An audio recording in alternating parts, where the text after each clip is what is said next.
Hey folks, and welcome back to Glenn and Adrian's Rock Talk. That's Adrian. And that's Glenn. And today we are going to feature Freeze the Fall for the 5th time in our history. This is a band from, I believe, Kelowna, British Columbia. They've got a pretty good legion of fans by now. We've actually watched them rise. I mean, their fan base has expanded tremendously in the short time, really, that we've known about them. They're up to 34,000 subscribers on YouTube, so that's great. I think they were around 5,000 or something when we first heard of them.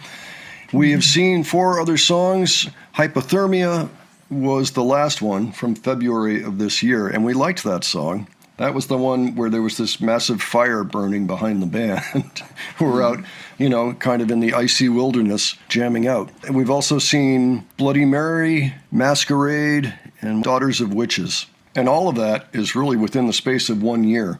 So it's great seeing them rise up as they are. They've been putting in the work. They've been writing really interesting songs. We've liked the material we've heard in the past.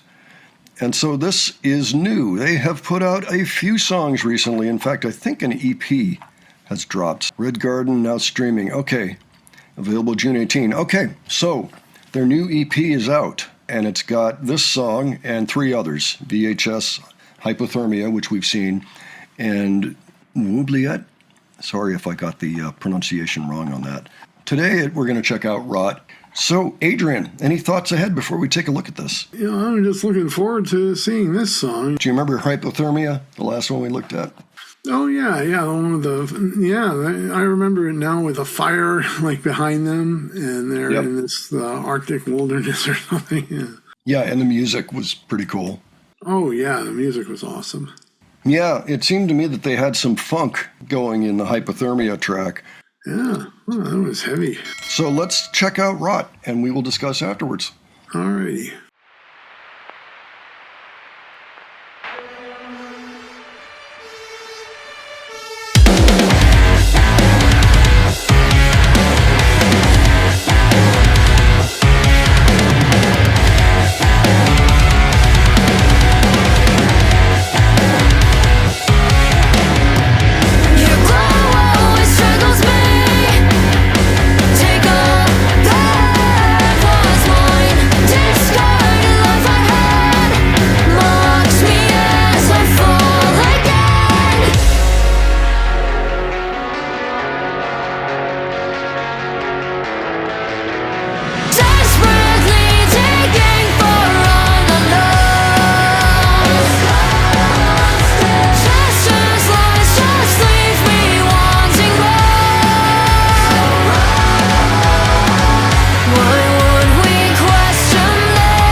Entertainment, faith, I can't return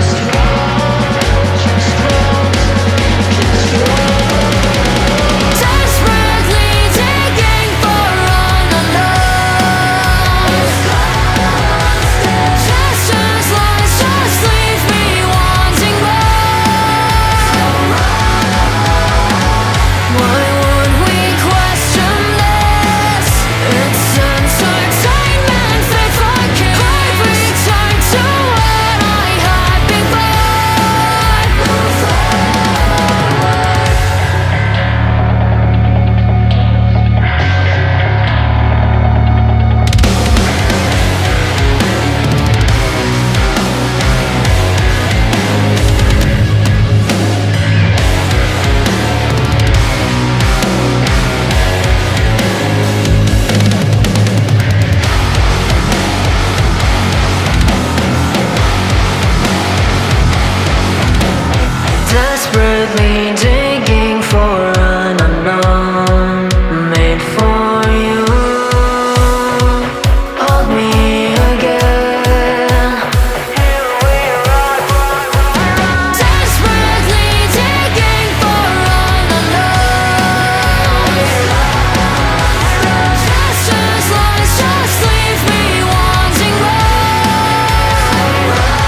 So here are the words. Your glow always strangles me. Take all that was mine. Discarded life I had mocks me as I fall again. Desperately digging for an unknown. It's constant. Jester's lies just leave me wanting more, so rot. Jester's lies just leave me wanting more, so rot. Why would we question this? It's entertainment fit for kings. I'd return to what I had before. A world filled with dreams. A wicked smile, false blood runs. I dance and sing and scream. My tailored time loop made for you. Just rot. Drug circus prize, song sown with lies. Misinformation, perhaps? Or? A lot of lying going on, and then a lot of blood being spilled because of the lying. The video seems to suggest the idea of fat cats, like, generals and CEOs and such, playing games with war, like literally playing games with war, while others actually have to do the fighting and dying. Right. Really, it's a political song, to my ears. It sounds like a statement. Sounds almost like a protest. Now, I could be wrong, but I don't think I am. Just given the amount of blood that went on in there and how, there were warrior games going on, but really, what was the end result? And at the end there, you had to wonder, Many things I noticed about this. First of all, there's still a funky band. Oh, the bombast of metal, the quality of prog, and there's even some dreamlike psychedelic moments in there, the guitar by itself, the reverb and all that. Yeah. Yeah, as for whether I like the song, yes. I like that they have those layered vocals, and I'm trying to figure out, I don't really know, because we haven't seen them live that many times. I'd like to know if we get those double vocals, those dual vocals, when they perform the songs. I think we probably do. I'd have to listen again to know for sure. But that was something that was also prominent in the last song we looked at, Hypothermia. The bass could have been a little louder, to be honest with you. I thought that she was kicking it with that bass. She had some really good things going on. The sound was great, and it's only a trio when all's said and done. I think it would have been nice to have the bass a little bit louder in the mix. And that drummer has been listening to Neil Peart. I'm sure there's plenty of other excellent drummers out there. Actually, many of them are inspired by Neil Peart, which would include a band like Tool, and Drew Carey, and, but plenty of others. But yeah, there was some really complex stuff in there that I almost thought, are we listening to Rush again? Really cool things happening. So they have upped their game quite a bit. Also, they all look older. They look physically older. And I think it's only been about a year's time that we've been paying attention to them. And I don't think that the original videos we looked at were all that old either. So along with their growing sophistication in writing, they seem to have a bigger budget now for videos, which is fantastic. They're making some pretty good videos, conceptually and everything. It's all good news. I'm really happy to see it. I think they signed with a label. They're signed to 604 Records, and they've had over 600 YouTube reaction videos. Hey, we've been 5 of those now. We're definitely enjoying what's coming out of their camp. These songs are great. But folks, why don't you give us your thoughts on this song, this video, the band in general. Let us know if you've seen them. I know that there are a number of people who follow them that are within our own viewership. So if you are one of those, let us know. If you think there's anything we should know about them, especially about their most recent history, by all means, leave it below. We'd be interested to hear about it.